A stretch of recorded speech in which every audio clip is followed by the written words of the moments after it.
Before we get into this week's interview with Daniel, we want to take a second to talk about this week's sponsor, GlassesUSA.com. If you're watching on YouTube, you can see right now that Cody and I are both rocking glasses from GlassesUSA.com. We like the fit, we like the finish, and we kind of like the look, and we hope you do as well.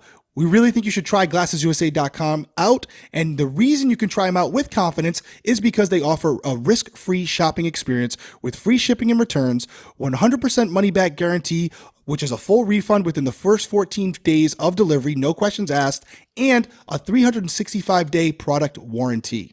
Yeah, and one of the best things that I felt GlassesUSA.com had to offer was a quiz, because I was feeling very overwhelmed when I was looking at all the different frames. I have never tried on glasses like this before to know what would fit my face. And the quiz that they have takes about a minute, and it suggests the right pair of glasses based on your face shape and needs. And then to take it a step further, they have a virtual try on that GlassesUSA.com offers for everybody that's on their website, where you upload a picture of yourself and you actually get to try on the frames. And after the quiz, they gave me some frames that I liked. I got to try these ones on, and to be 100% honest, the glasses look on me in person the same way it did in the photo, which I thought was incredible. So that's what brought me to this incredible Italian classic style finish that I went with for my blue light lenses. That's right. We actually have a few different glasses with us today. As you can see right now, I have the REVEL Dans. I also have the REVEL HENDRYs. As you can tell, I like the REVELs. And then finally, for those sunny days, I got the REVEL SLATERs. For me, I went with the classic Italian look with the OTTOTO MORELIA, and I love how these finish. I have sunglasses that are pretty similar to this, and so this is what drew me to these, and I absolutely love them. And then when I hit the beach in the Jersey Shore, I went with that classic, I'm driving through with a convertible MUSE ELLIOT look. And so I love these two glasses, but the more important thing for me was the blue light lenses, because this was really important for me sitting in front of the computer screens all day. I don't have a prescription, but another great benefit that GlassesUSA.com has to offer is their prescription scanner app. And so if you don't have your current prescription at hand, GlassesUSA.com has a free app called a prescription scanner, which can scan your current glasses and help you figure out your prescription. It's easy, free, and takes under 10 minutes. And when you're done, you can immediately start shopping on the site. Yeah, we really love GlassesUSA.com, and we think you will as well. So if you want to check them out, click the link in the description box below and give them a shot today. We want to thank GlassesUSA.com for sponsoring this week's episode. Let's dive into the interview with Daniel. So Daniel, you're a super fan of the show. You made us very aware of that multiple times. I'm a super fan. I'm a super fan. I'm a super fan. And so as a super fan, right, you mentioned to Julie that you didn't feel that Nicole going home was your fault just because you weren't the HOH. As a super fan, I'm reiterating it like you do. We know pawns could go home, right? So you put your best friend, your number one ally, in a situation when the HOH told you to not use the veto, and you did, ultimately causing Nicole to be in a situation to go home. Have you reflected at any point to realize, okay, I might not have been the HOH, but I do have some fault for my best friend going home? I'm aware that my actions have led to her going home, but Nicole and I all week had broke down how the numbers will fall, and the only way we can really flip the house and move forward was if Alyssa and Indy were on our side. So we needed them, opposed to sending one of them home, where Monty would have the ultimate majority of numbers. So I told Nicole, I got to do this. And if you're going home, we were going to go home anyway. So I'll see you in the outside world. And it worked as it did. Unfortunately, Alyssa and Indy were not down. However that went down, I'll learn later. I haven't seen anything at this point. But yeah, it was the only way we could find ourselves in the end, is what we both agreed upon. And so we were aware that there's a very big possibility of her going home, and I was next. But you do agree saying, well, it wasn't my fault. HOH was I wasn't the HOH. We were sitting there, we're like, the HOH doesn't vote, Daniel. Dude, there were other options. There was two other besties that could have went up. Okay. So, okay. Well, we got it. So, and listen, hey, to be fair, I understand where you're coming from. It's like, listen, either we go for it now or we just die a slow death. And so yeah. I honestly do understand the rationale. The only thing we're busting your chops a little bit. It's like, oh, I'm not responsible. I wasn't the HOH. No, you were the veto holder. That's my point. But yes, it was the we're out now, or it's a long, slow, terrible exit, I hear you. So last night during the eviction interview with Julie, as you've been probably getting hit with this all day, but I want to try to dive into it a little bit more. Julie asked you about your relationship, your approach with Taylor, and I was surprised at your answer, but I appreciated the honesty. You said, listen, it was both strategic and it was personal, and it was largely based on the situation with Paloma. But as we saw on the feeds and on the show, you were kind of, you and Taylor weren't really getting along from the start, including putting her on the block first week and saying, hey, you might want to apologize to some people for some of the things you've said and done in the house. But I wanted to focus more on what you said because I found it very interesting. You had said that it was mainly based off of the Paloma going home because not only was she your friend, but she was a number for you. And I got that part of it.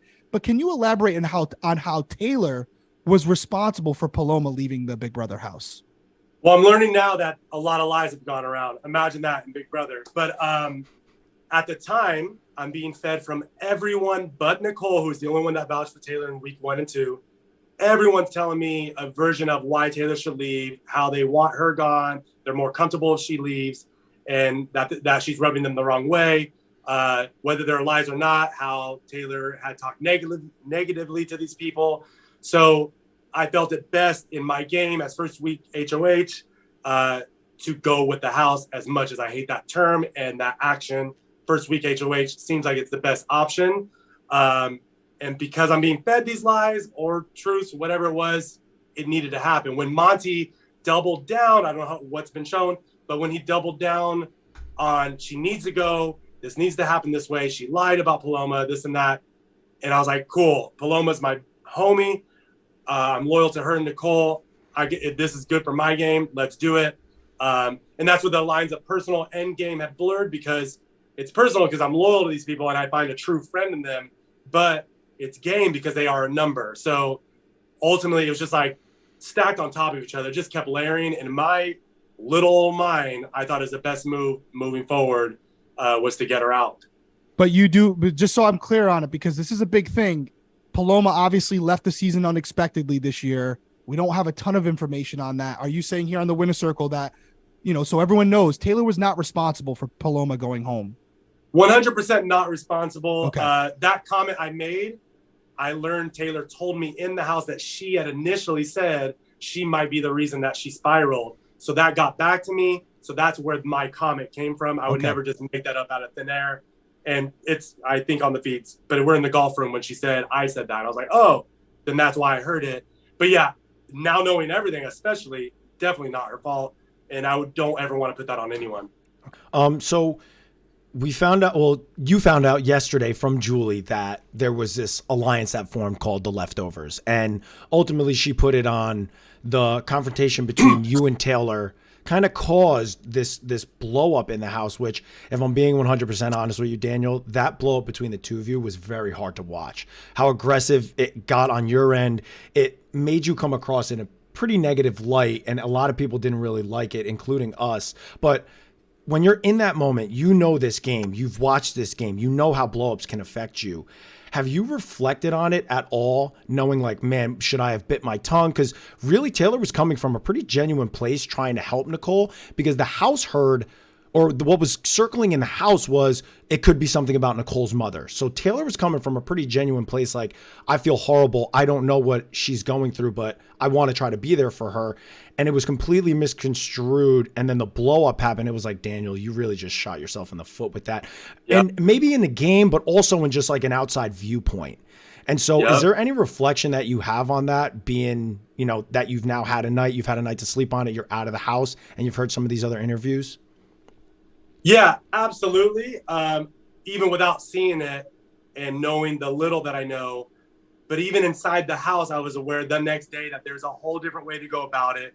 Unfortunately, the emotions got the best of me, and that is my failure in this game overall. But of course, in that moment, there's a better way to go about it, whether it's sleeping on it and then like having those two in the same room so I could at least figure it out of what happened. Maybe Nicole misheard, because my loyalty to Nicole will extend for the rest of my life if she's on the same page. So having that in the house, as you guys may know yourselves, but that I found a best friend in Nicole, and anything she told me, I believed 100%. So whether maybe she misheard, but I still believed Nicole. And that was my failure of not stepping back saying, Taylor, in front of Nicole, what happened? Please explain, because I'm I'm losing my mind. I'm being very overly emotional right now. But in those moments, you know, I'm such a loyal and emotional person in the outside world. I'm learning a lot, not just from the game. I'm learning a lot as far as the way I should react in the outside world, because I've done things like that in the real world with my best friends or my brothers that I feel I'm protecting, but that doesn't necessarily mean I'm right. So, yeah, I've definitely reflected, and I will reflect for the next year minimum. But my first priority is watching through these feeds, watching through the clips on the show, and taking literal notes so that I could, my priority is to talk to Taylor first and foremost, apologize for specific things outside of a blanket statement. I want to make sure I know what I'm apologizing for, even though I'm aware. And then, you know, going further on there, posting a video on social media and actually, you know, stating how I feel, and whoever it's affected, I am deeply apologetic for, but I want to make sure I am aware of it before I go out and just throw a you know, video up without really watching it and really realizing what happened. Yeah. Well, Big Brother does a great job of allowing you to see yourself. Like, not a lot of us have the opportunity to see how we come across because there's not videos always recording us. And so that's a good thing that you're willing to actually watch it back and do some self-reflection, because there's just deliveries in certain aspects of things, and the situation specifically in the bathroom. A lot of us were just like, what is he doing? It's like so aggressive. Yeah. And why did nobody step in and be like, Daniel, just settle down? It's like getting very aggressive towards Taylor. Yeah, and for me, you know, in the game, it was a trigger of what happened to Paloma. I'm glad that you said what you said, because that's big. You got to take accountability, and Big Brother definitely has a way of making us see things in ourselves that you can't normally see, because, you know, you're only seeing one perception. But when you have an opportunity to go back and look from the outside, I can tell you, I've said it before. I said it to Nicole. There are some things where I'm like, oh, I got to change that. I don't like how I said that or how I came off in that situation. But a little bit lighter note, okay? We're joking with you. You said probably 1,000,000 times you're a super fan. And to be fair, there were moments where you showed that. I think on night one, I was very impressed how you called out Michael for opening the door. That was something I did, not wanting to be the first one in. That shows you are a super fan. And to be fair, you did call out the alliance that was forming. You kind of knew what was going on. You didn't have the tactics to kind of dismantle it, but you were aware of it. That all being said, now as a super fan, I'm sure you were watching at home and you're saying, I'd be good at this game. I know this game. I've watched it forever. Is it fair to say, Daniel, maybe it's not, that being a super fan of the show doesn't necessarily correlate into being a great player? Absolutely. I mean, I'm sitting here 5th one out and 4th one voted out. But yeah, you could be as big of a fan you want. I'm a fan of the Beatles. Doesn't mean I could be a McCartney, you know? But yeah, and I play guitar and I still can't play as good as John Lennon. But yeah, you know, and you're sitting at home, you have all the full picture. So you're like, oh, this is so easy. Now I get it. But you're in there, you have one story. It's what you're being told and what you think. And definitely, you know, what makes a good player is removing emotion from the game. I think ultimately, whether you're good at competition or not, I think the emotion is the huge detriment to anyone's game. And unfortunately, I'm an emotional person, and that got me. So, yeah, I mean, super fan or not, that doesn't mean you're going to be good. Cody, do you have any final questions before I wrap it up? No, that was a great response, because I was sitting there when you were interviewing with Julie. A lot of these questions for me came from when you were talking to Julie. You were like, I felt like I was teaching everybody how to play the game, and I was like, Daniel, what are you talking about, bro? I'm like, you're sitting on the stage. I'm like, you're interviewing with Julie right now. Who are you teaching how to play the game? I know. But it was, you know, those are like funny. Honestly, you had one of my favorite sound bites, which I was hoping they were using it in the episode. It was like, I can't believe I have to live a week with this people, and then it was like, bah, bah, bah, da, da. I was like, oh, they got to use that another time. But no, that's it from us. Thank you for spending the time with us, Daniel. Yeah, Daniel, we definitely have to do. I think you have a great approach. You got to go back and watch it. You got to see what people are saying, and then I think whether it's here or somewhere else, you're obviously invited to come back on the Winner Circle, do a longer interview where now you've had a chance to see everything, kind of digest it, and come back with some responses. But at minimum, I think you have the right idea. You and Taylor need to have a conversation off camera between the two of you as humans. I think that's the best approach. But as always, we appreciate you coming on the Winner Circle. Welcome to the BB family. You're now part of it. It's a small group of people. Get back to your family, and we'll talk to you soon. All right. Thank you guys so much. All right. It's an honor.